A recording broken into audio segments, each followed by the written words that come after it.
Buonasera a tutti. Iniziamo con l'appello. C'è anche l'eco. Mi sentite?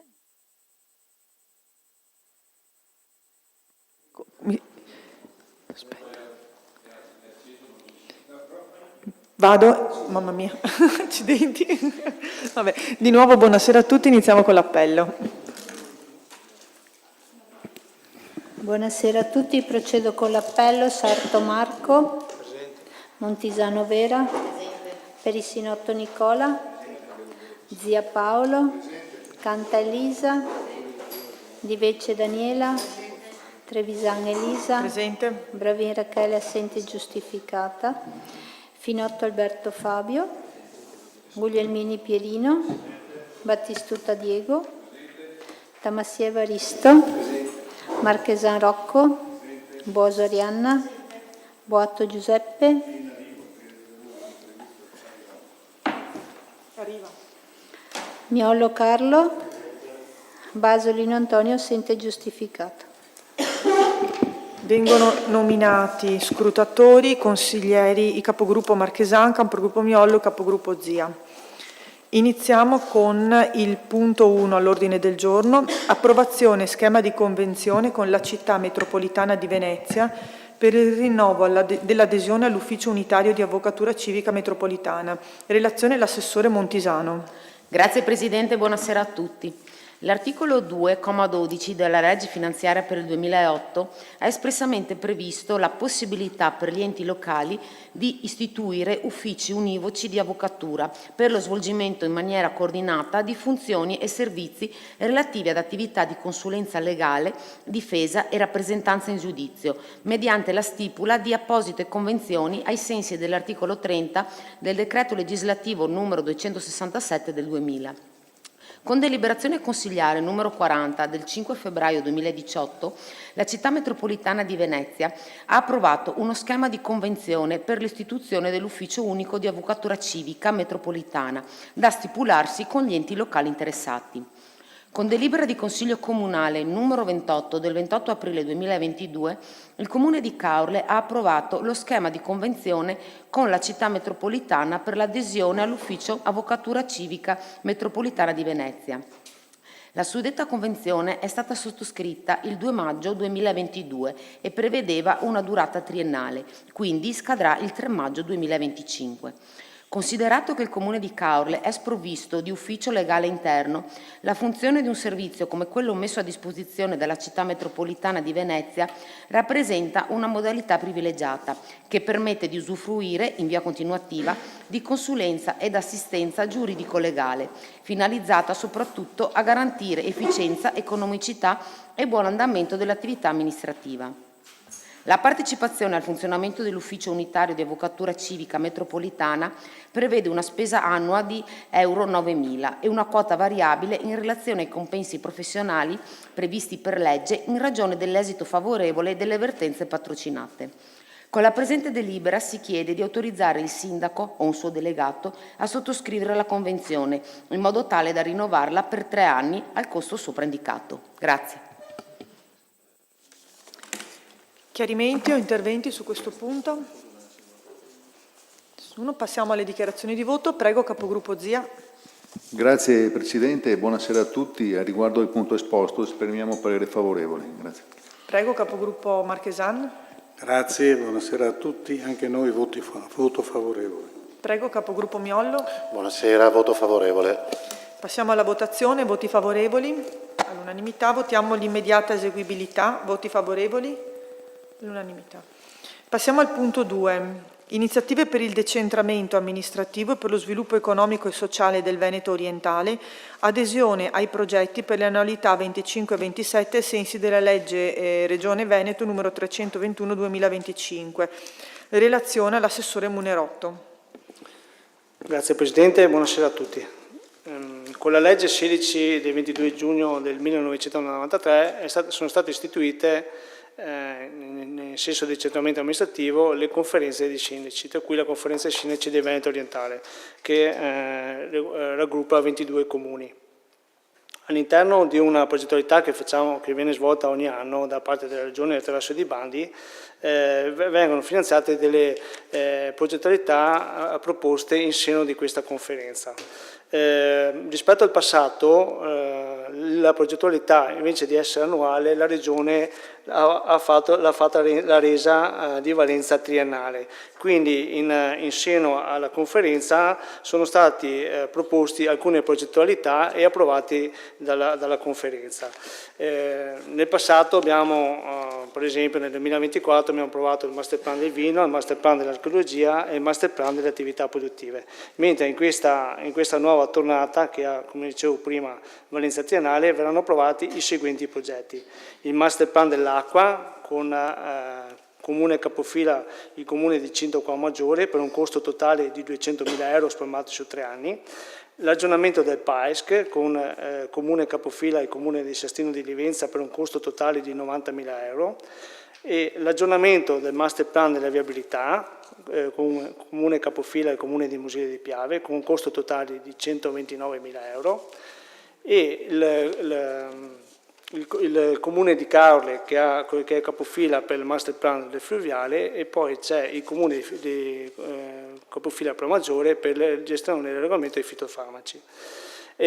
Come viene approvata quindi questa convenzione fra tutti i comuni aderenti a questa progettualità ai sensi del DGR numero 321 del 2025 e come impegno di spesa da parte del comune di Caorle c'è una quota di cofinanziamento di 9.409,11 euro ripartito in 3 anni per 3.136,37. Se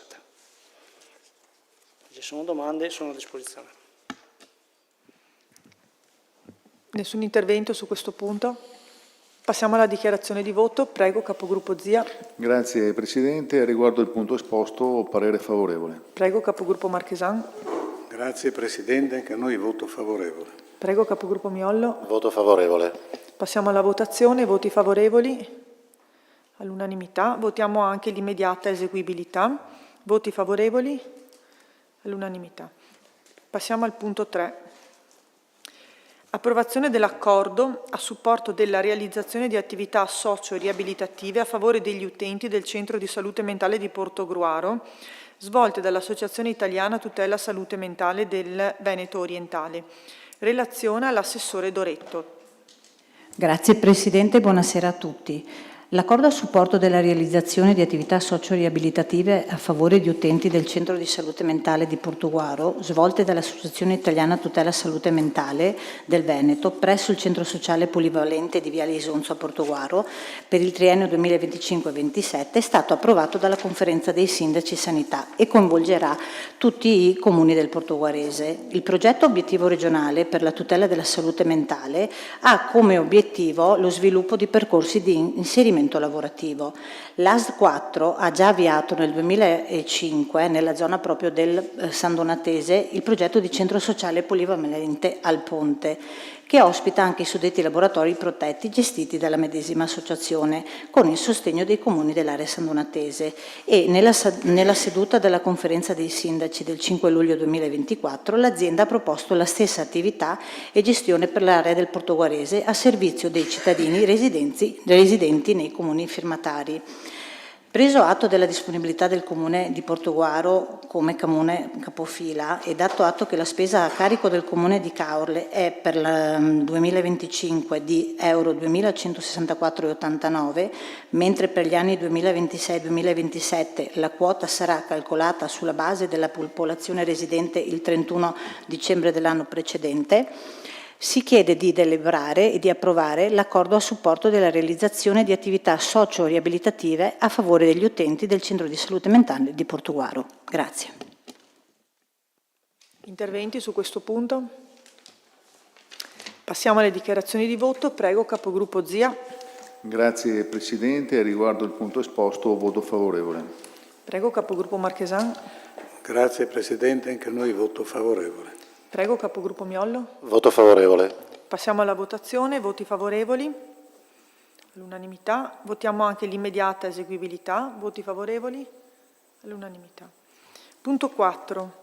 Regolamento per la disciplina della Tari, approvazione e modifiche. Relazione all'assessore Montisano. Grazie Presidente. Il regolamento per la disciplina dell'imposta comunale unica, componente Tari, è stato approvato con delibera consigliare numero 21 del 15 aprile 2014, da ultimo modificato con deliberazione consigliare numero 25 del 30 aprile 2024. La delibera di oggi nasce dall'esigenza di uniformare il regolamento alle prescrizioni previste dal Consiglio di Bacino Venezia Ambiente. A tal fine si rende necessario variare e integrare i seguenti articoli. Articolo 9. Riduzione per le utenze non domestiche in caso di uscita dal servizio pubblico.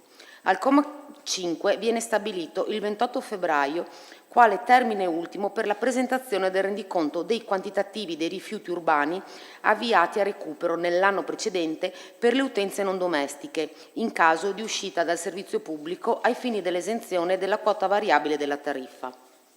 Articolo 9 bis. Rifiuti urbani avviati al riciclo in modo autonomo. Al comma 2 viene previsto il termine del 28 febbraio per la presentazione del rendiconto dei quantitativi dei rifiuti che le utenze non domestiche che si avvalgono del servizio pubblico ma che avviano a riciclo i propri rifiuti direttamente o tramite soggetti autorizzati diversi da gestore del servizio pubblico per poter ottenere una riduzione della parte variabile della tariffa. I commi 5 e 6 sono stati eliminati per una semplificazione dell'applicazione dell'articolo 9 bis. Tali commi contenevano regole specifiche per le nuove attività, ma sia per le vecchie che per le nuove attività la riduzione del tributo conseguente allo smaltimento in forma autonoma deve essere sempre determinato a consuntivo. Articolo 13. Classificazione delle utenze non domestiche.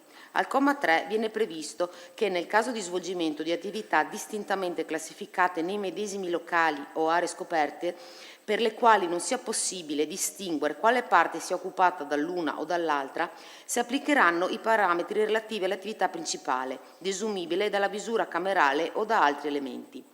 Al comma 4 viene prevista la differenziazione della tariffa applicata ai vari pezzi di superficie nel caso in cui vi siano più attività con autonoma e distinta utilizzazione, svolte nell'ambito degli stessi locali o aree scoperte, per le quali sia possibile distinguere quale parte sia occupata dall'una o dall'altra.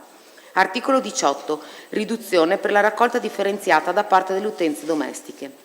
Al comma 1 le viene previsto che le utenze domestiche che decidono di provvedere a smaltire i propri rifiuti organici mediante compostaggio hanno diritto a una riduzione del 20% della quota variabile della tariffa Tari, ottenibile mediante la sottoscrizione di una convenzione tra utente e gestore. Viene specificato che per scarti compostabili si intendono rifiuti organici da cucina, sfalci e potature da giardino. Al comma 2 viene previsto che l'utente ha diritto alla riduzione dalla data di sottoscrizione della convenzione. Al comma 3 si specifica che l'applicazione della riduzione comporta il divieto di conferimento al servizio pubblico dell'umido e del verde e che nel caso in cui venga provato che tale divieto non viene rispettato vi sarà la decadenza dal beneficio della riduzione oltre che l'addebito di sanzioni. Al comma 4 si prevede che chi sottoscrive la Convenzione può richiedere di mantenere attivo il servizio di raccolta del verde, nel caso di produzioni particolarmente abbondanti di sfalci, potature e ramaglie in determinati periodi dell'anno. Grazie. Interventi su questo punto? Procediamo alle dichiarazioni di voto. Prego, capogruppo Zia. Grazie Presidente. A riguardo il punto esposto esprimiamo parere favorevole. Prego, capogruppo Marchesan. Grazie Presidente, noi voto di astensione. Prego, capogruppo Miollo. Grazie, voto di astensione. Passiamo alla votazione. Voti favorevoli? Astenuti? Passiamo al punto 5. Approvazione delle tariffe della Tari anno 2025 per il servizio di gestione dei rifiuti urbani del Comune di Caorle in conformità al piano finanziario 2024-2025 validato dal Consiglio di Bacino Venezia Ambiente con deliberazione numero 4 del 9 aprile 2024. Relaziona l'assessore Montisano. Grazie Presidente. I Comuni approvano le tariffe Tari entro il termine del 30 aprile di ciascun anno. La Tari è dovuta da chiunque possegga o detenga locali o aree scoperte a qualsiasi uso adibiti, suscettibili di produrre rifiuti. La tariffa viene determinata in modo tale da assicurare la copertura integrale dei costi di investimento e di esercizio stabiliti dal PEF. Quest'ultimo viene costruito tenendo conto dei costi consuntivi riferiti al secondo anno precedente a quello di riferimento. Il piano economico finanziario 2024-2025 è stato validato dal Consiglio di Bacino Venezia Ambiente con delibera numero 4 del 9 aprile 2024, della quale il Comune di Caorle ha preso atto con delibera consigliare numero 26 del 30 aprile 2024. Per l'anno 2025 il PEF ammonta ad euro 9.544.757,22, mentre la copertura dei costi di servizio tramite Tari per il medesimo anno è pari ad euro 9.501.964,75. Questo in ossequio al principio che se parte del PEF è coperto da entrate di altra natura, tali somme non devono rientrare nel calcolo della tariffa, per non duplicare la copertura dei costi. Le detrazioni applicate nel 2025 ammontano ad euro 42.792,47, che sono dati dalla somma del contributo MIUR, che copre il costo del servizio asporto e smaltimento rifiuti delle scuole pubbliche, e dalla Tari giornaliera, riscossa assieme al canone unico patrimoniale, nei casi di occupazione temporanea di suolo per il mercato.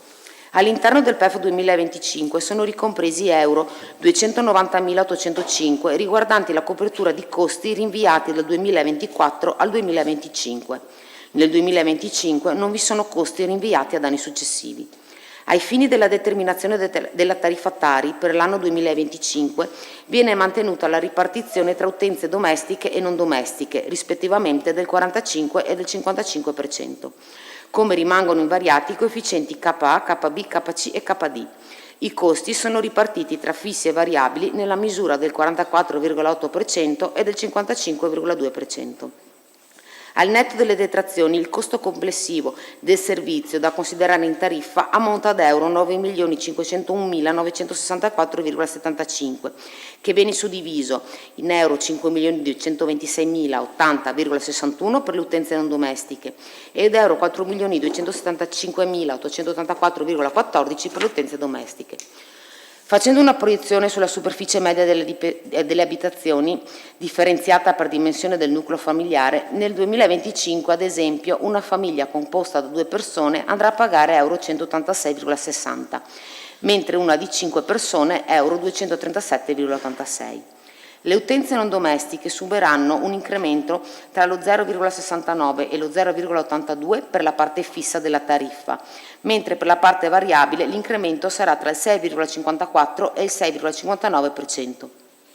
Al fine di rendere più agevole la gestione del bilancio familiare ed aziendale, per l'anno 2025, con la presente delibera, viene proposto il pagamento del tributo Tari in 4 rate, così scadenziate. Prima rata 31 maggio, seconda rata 31 luglio, terza rata 30 settembre e quarta rata 1 dicembre. Grazie. Interventi su questo punto?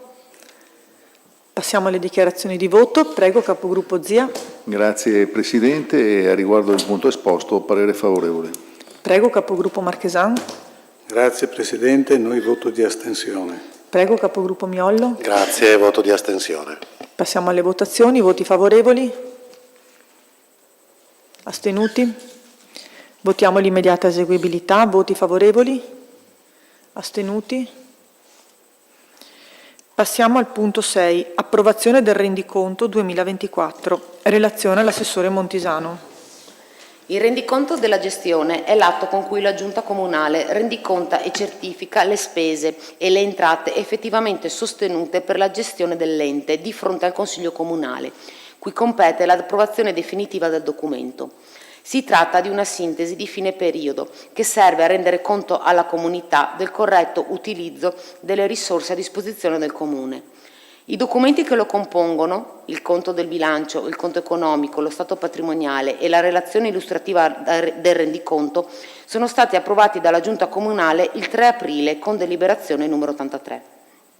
Il rendiconto è accompagnato dalla relazione del revisore dei conti, il dottor Marco Carraro, che certifica il nostro bilancio consuntivo, attestando la corrispondenza del rendiconto alle risultanze della gestione ed esprimendo un giudizio positivo per la sua approvazione. Il rendiconto rappresenta il momento conclusivo del processo di programmazione e di controllo previsto dal legislatore nel vigente ordinamento contabile, che ha preso l'avvio con l'approvazione del documento unico di programmazione a fine dicembre 2023 ed è continuato con il piano esecutivo di gestione, approvato dalla Giunta il 18 gennaio 2024, dove sono stati individuati gli obiettivi gestionali, in seguito assegnati ai responsabili di servizio, che hanno caratterizzato lo svolgimento dell'attività dell'ente. Il provvedimento in approvazione dimostra un buon andamento dei conti dell'ente e ne certifica la gestione virtuosa, che ha consentito anche quest'anno di avere un risultato di amministrazione positivo per euro 10.142.476,70, di cui la parte disponibile da destinare ad investimenti futuri e di interventi di natura straordinaria ammonta ad euro 3.675.379,83. Tecnicamente l'avanzo è calcolato a partire dal fondo cassa risultante dal 31 dicembre, a cui vanno aggiunti i residui attivi, vanno detratti i residui passivi ed infine va sottratto il fondo pluriennale vincolato per spese correnti in conto capitale. Il risultato di amministrazione risulta suddiviso: euro 4.507.155,15 quale parte accantonata, di cui il fondo crediti dubbi esigibilità rappresenta la quota più consistente, pari ad euro 3.434.095,08. Tra gli accantonamenti troviamo il fondo contenzioso, pari ad euro 491.000, ed il fondo rinnovo contrattuale per dipendenti dell'ente di euro 100.000. Euro 1.855.941,72 è la parte vincolata, di cui euro 1.700.257,69 per vincoli derivanti dalla legge e dai principi contabili. Euro 101.361,73 è la parte di avanzo destinata agli investimenti. La parte disponibile ammonta, per differenza, ad euro 3.674.018,10. Il fondo cassa al 31 dicembre è pari ad euro 17.086.450,31. A questo risultato si giunge considerando il fondo cassa al 1 gennaio, pari ad euro 19.765.760,86, maggiorato delle riscossioni per euro 41.476.900,58 e al netto dei pagamenti per euro 44.156.211,13. La disponibilità di cassa, oltre alle misure organizzative messe in atto dall'amministrazione nel corso dell'anno, ha consentito di confermare ulteriormente il rispetto dei tempi di pagamento dei fornitori, con un indice di tempestività di 16 giorni inferiore al limite di 30 giorni previsti dalla legge. In pratica il Comune paga le fatture con un tempo medio di 14 giorni. L'ente ha rispettato gli obiettivi di finanza pubblica, conseguendo un risultato di competenza non negativo, pari ad euro 6.010.078,51, un equilibrio di bilancio di euro 3.693.559,50 e di un equilibrio complessivo di euro 3.078.987,20. Il pieno rispetto da parte del nostro Comune di tutti i parametri relativi agli equilibri di finanziari attesta una sana gestione finanziaria del nostro ente. Passiamo ad analizzare le entrate del nostro bilancio consuntivo, che evidenziano un andamento complessivo positivo in linea con i contenuti del bilancio di previsione, con un importante risultato, oltre le previsioni, per quanto riguarda la parte tributaria. Il totale delle entrate ammonta ad euro 41.420.541,11, di cui euro 24.826.562,02 sono relativi alle entrate tributarie, euro 1.496.159,45 riguardano i trasferimenti correnti, euro 6.999.898,48 le entrate extratributarie ed euro 2.572.477,18 le entrate in conto capitale. Non vi sono entrate da attività finanziarie o da accensioni di prestiti. L'andamento delle entrate di parte corrente, in aumento rispetto al 2023 per circa 1.800.000 euro, evidenzia l'ormai consolidato aumento costante della capacità di accertamento e riscossione, grazie anche alla lotta all'evasione tributaria. Le entrate in conto capitale registrano una flessione di euro 5.286.606,17 rispetto al 2023, dovuto sostanzialmente ai contributi per permessi a costruire accertati in misura inferiore. Analizzando la spesa, il totale degli impegni 2024 ammonta ad euro 44.290.5,67. La spesa della gestione corrente di competenza è di euro 29.857.144,26. La spesa in conto capitale è euro 6.473.115,99. La spesa per incremento delle attività finanziarie è pari a 205.000 e quella per rimborso di prestiti per euro 1.358.797,16. La spesa corrente registra un incremento di circa 2.800.000 rispetto al 2023, dovuto sostanzialmente all'incremento della spesa per acquisto di beni e servizi e della spesa per trasferimenti correnti. Per quanto riguarda la spesa in conto capitale, in aumento di circa 870.000 euro rispetto al 2023, tra i principali investimenti nel 2024 ci sono stati la realizzazione della nuova mensa per la scuola primaria Vivaldi di San Giorgio di Livenza, 151.700 euro. Sistemazione dei marciapiedi Salita dei Fiori, 666.469,52. Lavori di sistemazione di via Isarco, 718.727,36. Interventi di manutenzione straordinaria dei fabbricati di edilizia residenziale pubblica, edificio in via del Rombo, per 255.000 euro. Manutenzione straordinaria strade, 237.857,71. Loculi Ossario Cimitero Capoluogo, 100.000 euro. Loculi Ossario Cimitero San Giorgio, 300.000 euro. Nuova rotatoria accesso principale Porto Santa Margherita, 375.000 euro. Manutenzione strade, 830.000 euro e altri 307.012,98. Sistemazione lungomare Trieste, 1.940.000. Lavori di tombinamento viale Dalmazia Duna Verde, 600.000 euro. Lavori di manutenzione e adeguamento presso la palestra Fermi, 130.000. L'amministrazione ha adottato anche nel 2024 misure al fine di assicurare l'equilibrio finanziario del bilancio nella spesa corrente con attività costante di analisi e monitoraggio delle spese di esercizio e con una costante verifica dei costi di gestione dei servizi rapportati alle prestazioni rese e alle tariffe applicate. Questo ha consentito di far fronte a tutti i bisogni della collettività, senza però pregiudicare in qualche modo la qualità dei servizi e delle prestazioni fornite dalla collettività alla collettività e si è riusciti a far fronte alle spese correnti con entrate correnti, senza far risorse a risorse provenienti da oneri di urbanizzazione. Grazie. Interventi su questo punto? Passiamo alle dichiarazioni di voto. Prego, capogruppo Zia. Grazie Presidente. A riguardo del punto esposto esprimiamo parere favorevole. Prego, capogruppo Marchesan. Grazie Presidente, noi parere contrario. Prego, capogruppo Miollo. Grazie, anche noi parere contrario. Passiamo alle votazioni. Voti favorevoli? Contrari? Votiamo anche l'immediata eseguibilità. Voti favorevoli? Contrari? Approvata. Passiamo al punto 7. Riallineamento delle condizioni finanziarie di alcuni mutui originariamente assunti da Caorle Patrimonio e successivamente trasferiti per effetto di un atto di accollo al Comune di Caorle. Relaziona l'assessore Montisano. Grazie Presidente. Con la delibera del Consiglio Comunale numero 24 del 31 maggio 2005 è stata deliberata la costituzione della società Caorle Patrimonio SRL, società ad esclusivo capitale pubblico interamente detenuto dal Comune di Caorle. Con la delibera del Consiglio Comunale numero 68 del 29 settembre 2016 è stato deliberato l'avvio della procedura di scioglimento della società Caorle Patrimonio SRL. Il Consiglio Comunale, con delibera numero 74 del 30 novembre 2021, ha approvato il bilancio finale di liquidazione della Caorle Patrimonio, che ha quindi chiuso la procedura di liquidazione della stessa.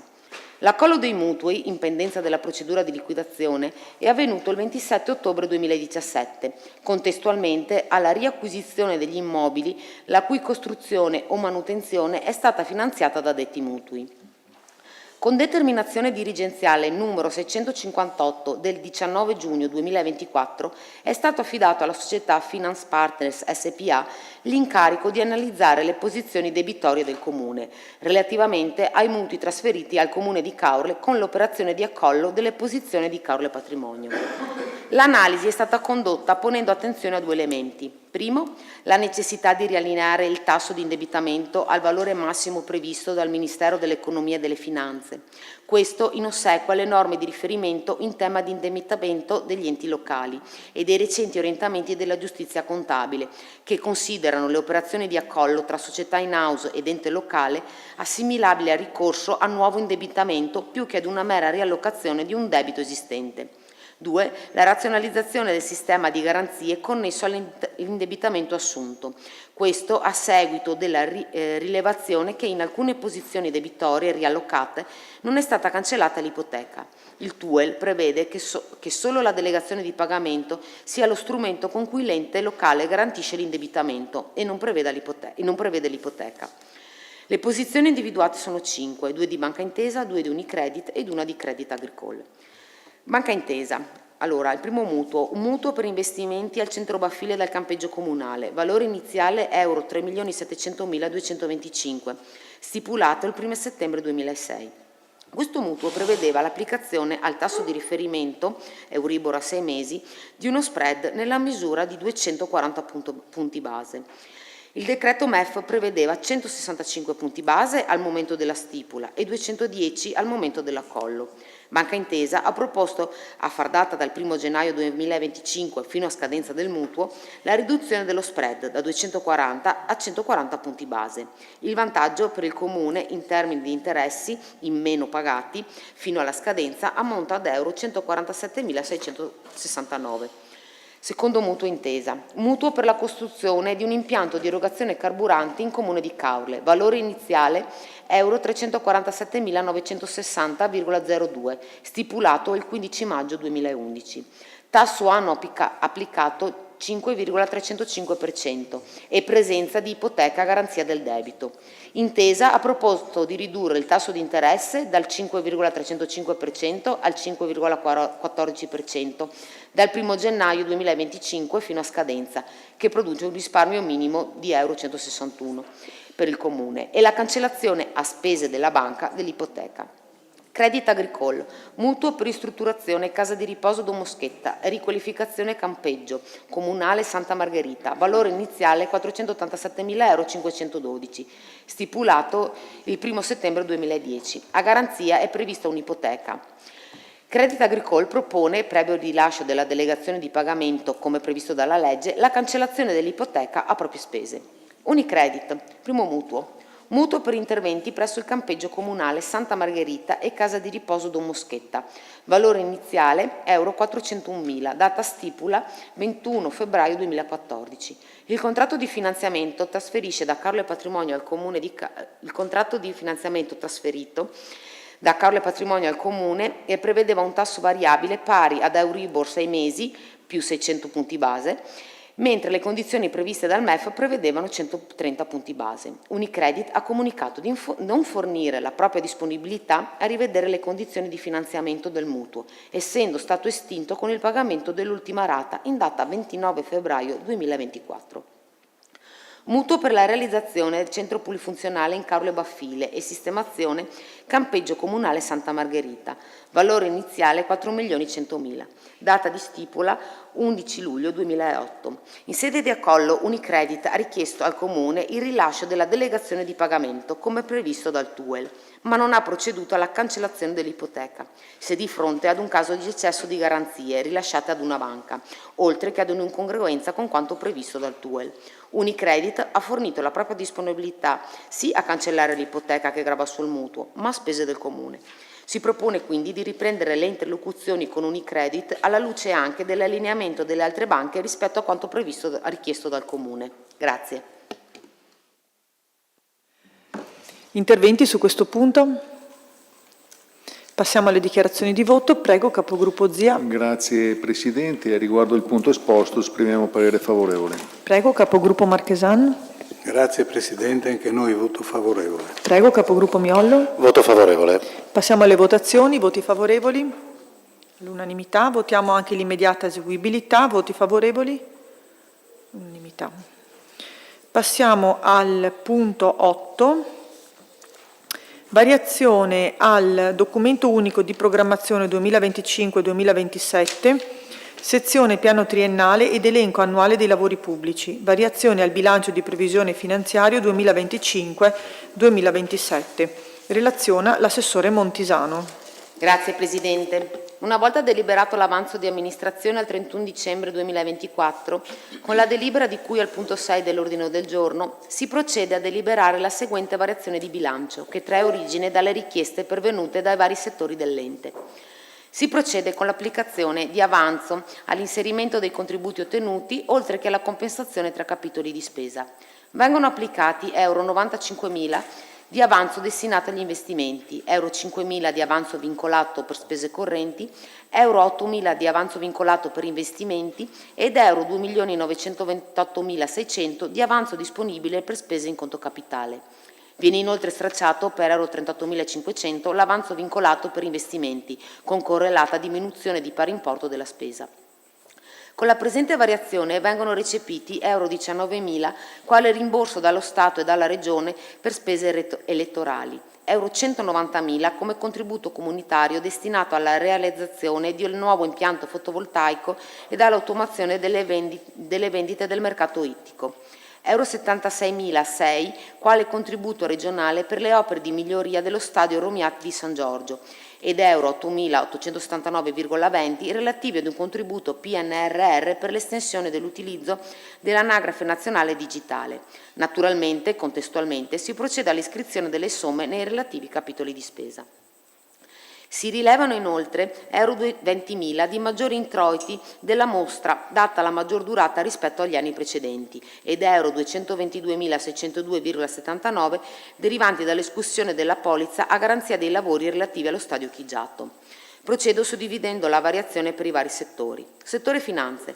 Per le spese in conto capitale si stanziano euro 30.000 per l'acquisto di hardware necessari per il funzionamento degli uffici comunali, mentre per le spese correnti si destinano euro 5.000 per la formazione del personale dipendente.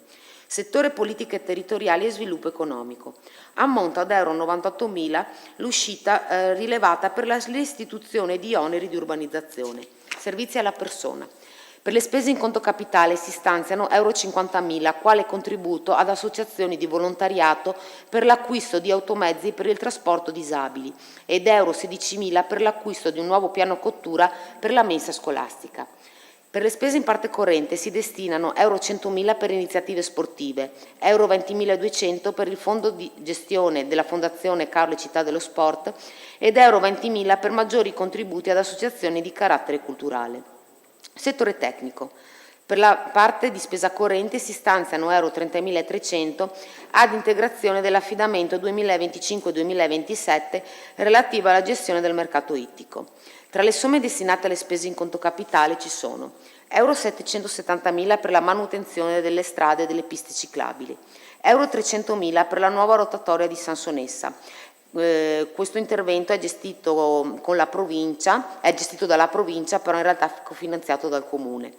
Euro 260.000 per la manutenzione straordinaria dell'illuminazione pubblica su strada Ottava Presa, euro 240.000 per incremento dello stanziamento per il tombinamento della canaletta di via Dalmazia ad Una Verde, euro 208.000 per la manutenzione di alloggi ERP, euro 200.006 per lavori di adeguamento allo stadio normativo dello stadio Romeate di San Giorgio, qui 76.000 euro sono del contributo, il Comune mette 124.000 euro. Euro 200.000 per lavori di completamento della copertura della scuola Palladio, euro 140.000 per l'acquisto e l'installazione di un nuovo sistema di controllo varchi ZTL, euro 120.000 per la demolizione dell'ex pronto soccorso, euro 120.000 di integrazione dello stanziamento per i lavori di manutenzione dello stadio Vicentini, euro 83.000 per le spese per incarichi professionali vari relative alla realizzazione di opere pubbliche, euro 55.000 per spese per la segnaletica stradale, euro 50.000 per spese per arredo urbano, euro 50.000 per spese di manutenzione straordinaria del patrimonio comunale, euro 41.000 per spese per sostituzione parcometri, euro 40.000 per intervento di manutenzione della pubblica illuminazione del Parco del Pescatore, euro 37.000 per acquisti di attrezzature per le manifestazioni, euro 33.000 per la manutenzione straordinaria dei pontili, euro 30.000 per integrazione dello stanziamento per i lavori di adeguamento dello stadio in vista dei campionati di atletica, euro 21.000 per la realizzazione di un nuovo campo da bocce, euro 15.000 per spese per la segnaletica stradale. A seguito della variazione si rende necessario aggiornare la programmazione delle opere pubbliche, inserendo nel 2026 la realizzazione del nuovo impianto di illuminazione pubblica di strada Ottava Presa e inserendo nel 2025 e spostando al 2026 la riqualificazione di via Amalfi e Corso Pisa, la riqualificazione di Corso Rovigno, piazza Spalato e piazza Sebenico e la realizzazione dei nuovi impianti di illuminazione pubblica. Grazie. Interventi su quest'ultimo punto? Passiamo alle dichiarazioni di voto. Prego, capogruppo Grazie, Zia. Presidente. Riguardo il punto esposto esprimiamo parere favorevole. Prego, capogruppo Marchesan. Grazie Presidente, noi voto di astensione. Prego, capogruppo Miollo. Grazie, voto di astensione. Benissimo, passiamo alla votazione. Voti favorevoli? Astenuti? Votiamo anche l'immediata eseguibilità. Voti favorevoli? Astenuti? È approvata. Questo era l'ultimo punto. Chiudiamo la seduta e auguro buona serata a tutti.